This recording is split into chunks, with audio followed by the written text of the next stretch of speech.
Now, I do apologize for missing most, if not all, of Detroit versus Carolina Panthers game due to Christmas shopping or grocery shopping or dinner, all that other stuff, okay? So without further ado, let's kick things off. The Carolina Panthers squared off against the Detroit Lions. And by the way, in Charlotte, North Carolina, it was the coldest game in the history of that franchise, and I love every minute of that. Okay, that's what football is all about. Play in the hot weather and you play in the cold weather. Okay, the Carolina Panthers handled it pretty well for what I saw. Now, they won the game 37-23, the final score. And I did say that in order to get that win against the Detroit Lions, they're going to have to attack the weakness of their defense because they've been giving up big plays through the air, on the ground, all season long. So, plus, you got to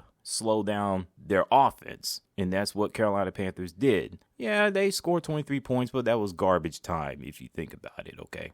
The Carolina Panthers won this game for two reasons. First and foremost, they ran the ball effectively. 320 rushing yards versus 45 rushing yards for Detroit. I mean, Devonta Foreman, I think he had both him and Chuba Hubbard had over 100 rushing yards. And Sam Darnold ran the ball more than he threw the ball.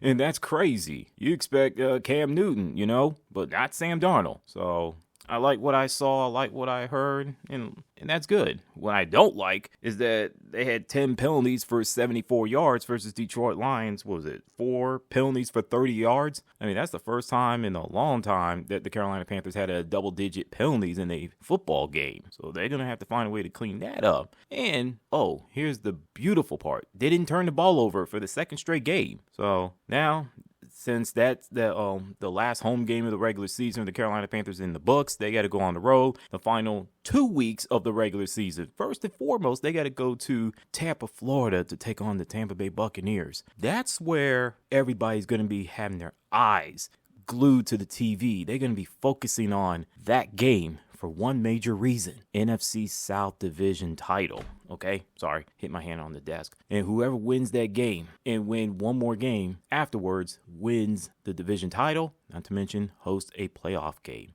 I know there are Panther fans out there like, yeah, the Carolina Panthers they're gonna do it. They're gonna send the Buccaneers home. They're gonna send Tom Brady into retirement and gonna go to New Orleans and kick the you-know-what out of the New Orleans Saints, and we're gonna host a playoff game. Slow down.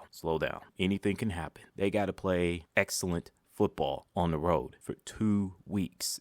Do I think the Carolina Panthers have that in them? I don't know. They've been shaky on the road. Yes, this last time we saw the Panthers on the road was against the Seattle Seahawks. Yes, they beat them. They did. And I'm not taking that away from them. But there's a difference between the Seattle Seahawks versus the Tampa Bay Buccaneers, okay? And the New Orleans Saints. Don't think that those two divisional opponents are just going to lay down. They're going to fight. And I hope that the Carolina Panthers are ready for that. And now, before I get on out of here, let me say this. If the Carolina Panthers win the final 2 games and everything falls into place and they win the division title and host a playoff game, you give Steve Wilks the head coaching job right on the spot. If you're David Tepper, the owner for the Carolina Panthers, you do that, okay? No ifs, ands, or buts about it. You just do it, okay? You have no choice. He did the job. He did something that Matt Rule should have done. He couldn't get it done. I'm just saying if those things come to fruition, okay? So, and with that in mind, what's your thoughts on today's game and the next week's game? Throwing y'all salute. I'm out. It's Christmas Eve. Hit y'all with a couple more videos on tomorrow on Christmas Day. Always forever, keep pounding.